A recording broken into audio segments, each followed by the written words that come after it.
let's paint or create a seascape. Here's an example of one. And I would like to start with the horizon line. So I'm going to take my paper, and I like to use a ruler for this because that is a very defined, crisp line near the middle of my paper. If I want more sky, I could move this down. If I want more beach, I could move this up. But draw your straight line, and then of course where the water is coming in, it can be a little more wavy, and then here are my sand dunes. So the first thing I'm going to do is figure out how I want to do the water, then paint in the beach, and then do the sky. If I want to use crayons or oil pastels, the paint doesn't like to stick to those. So if I wanted to draw in some white clouds, I could do that.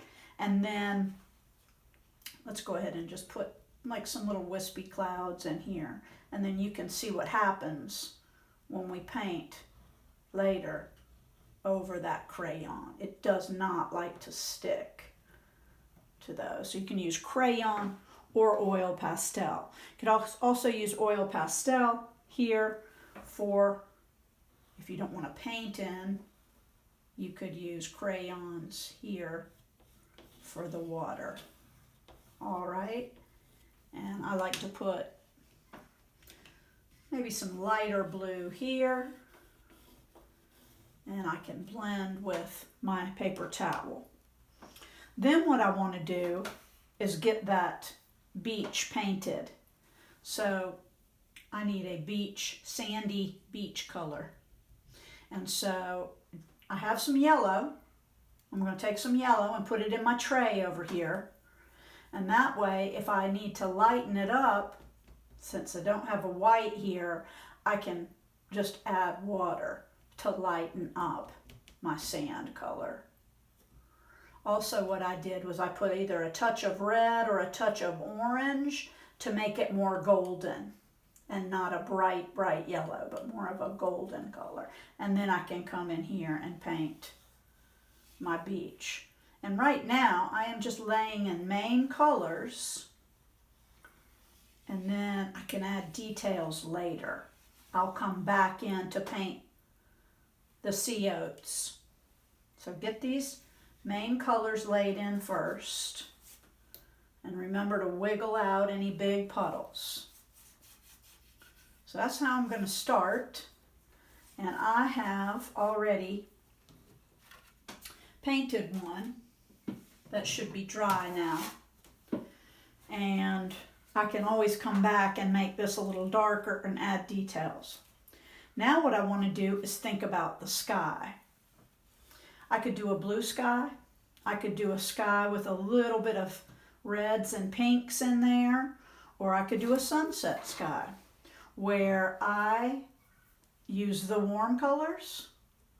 The main thing I want to be careful of is not to use too many of the colors in the sky, because if they start blending and mixing, it can get very muddy. That is the hardest part about using watercolor, is keeping the colors from blending too much.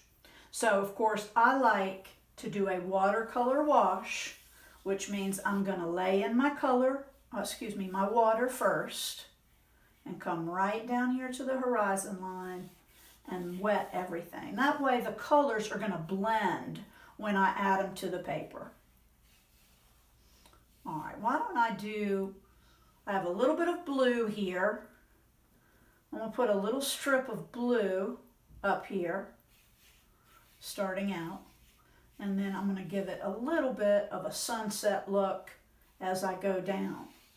But I have to be careful, so if I put some yellow here, it'll turn the sky green. I don't want that to happen. So maybe I'll put a little bit of this reddish orange coming in. It's getting a little muddy now. And then maybe some of this golden color right down here.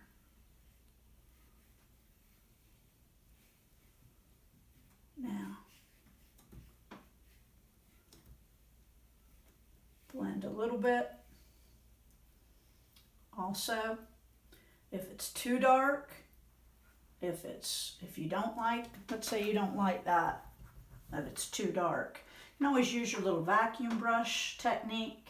Very gently squeeze out the water out of your brush and then just let it pick up that puddle. You can do that while it's wet. And then you can blend that. It's giving it a little purplish look because of the blue and the red mixed up right there. Also, don't worry about any little, don't know if you can see the little bristles coming off of your brush. When that happens, just leave them. And when it dries, then you can just rub those off. So I have my sky. It's not quite as bright as I had wanted to, maybe because there's too many mixed colors here, but it's not too bad. Now, when that is all dry, or especially right in here, I can start laying in my sea oats. These are some good colors for the sea oats. This golden color, this sort of greenish grayish color is another good one. Maybe even a gray for the sea oats. So I will start here and just have my little plants growing here. Sea oats bend because of all the wind at the beach. So I can do that. This is kind of a soft gray. That might look good. And then they have little stems that come up. And they have little teeny leaves that look like oats. So I just like to put little dots on there to make it look like the sea oat is bending over. And I've brushed this a little bit. It's wet, but I can do that. I can blend. I can come in here with some of these greens too. And have some little grasses here that grow as you walk along the beach. You see these on the dunes. They might have some little flowers, especially in the spring. So think about what you want to do. If you don't like the golden color, you want more green, try using some of the green. And again, I'm just going to bend those lines for my growth. And then I can come back in. Maybe I'll try a little yellow for some of the oats and blend.